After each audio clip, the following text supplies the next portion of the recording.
There is a moment, just before action, when most people hesitate. The mind searches, it calculates, it trembles.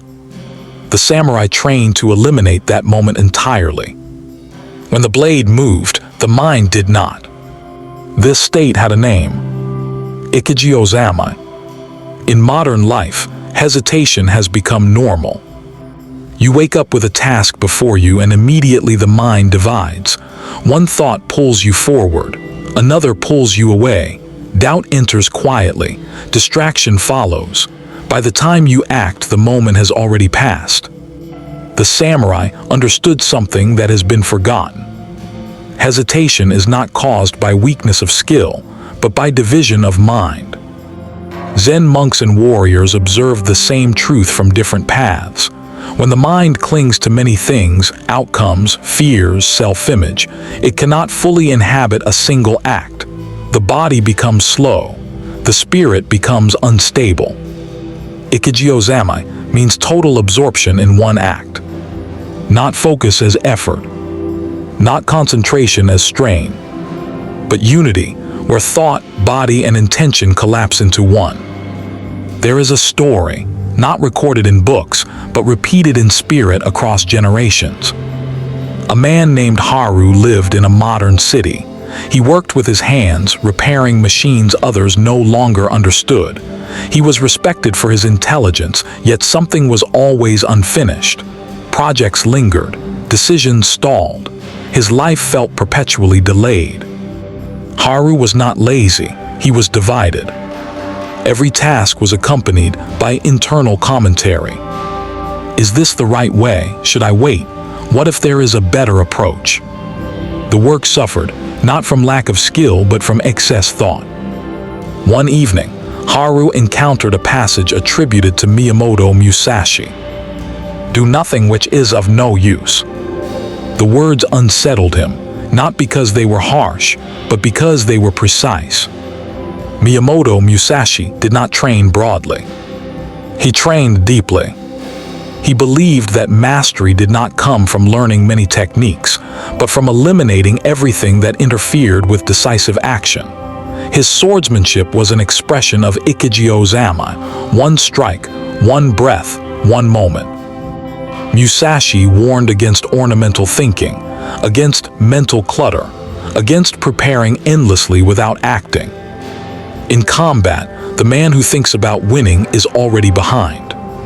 Victory occurs when there is no internal discussion. Zen teachings echo this principle. When the arrow is released, the archer does not try to hit the target. The arrow releases itself.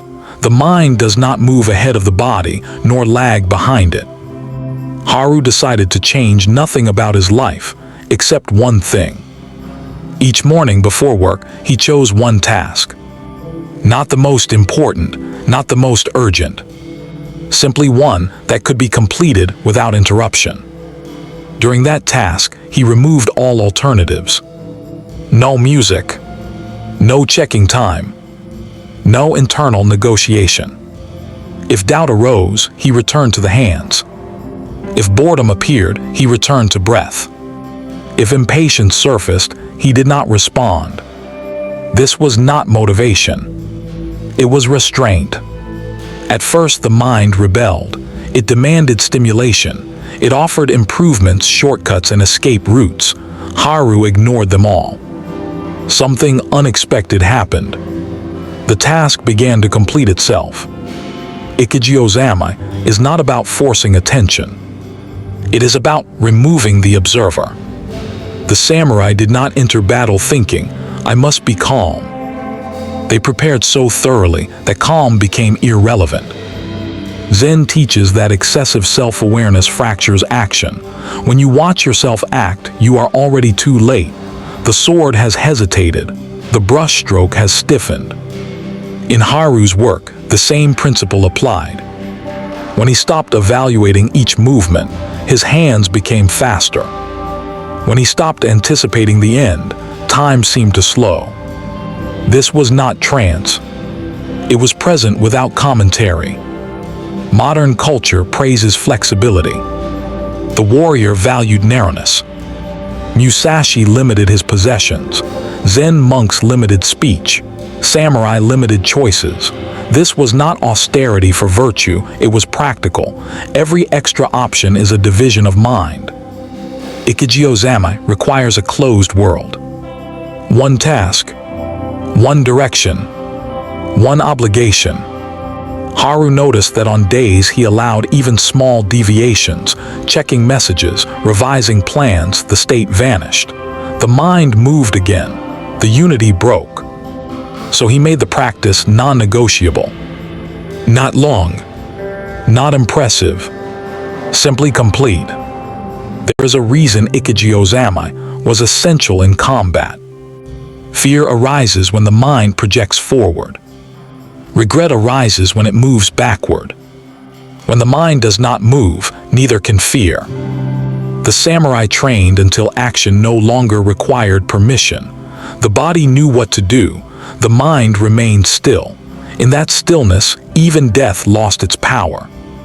Haru experienced this in a quieter way. Deadlines no longer intimidated him. Starting no longer felt heavy. He stopped waiting for certainty. He acted and certainty followed. There was no dramatic change. No announcement. No reward. But over months, Haru noticed that life felt closer, less distant. Tasks no longer hovered as threats. They arrived, were completed, and passed. This is the paradox of Ichigyō-Zammai. By giving yourself fully to one act, the burden of the whole life becomes lighter.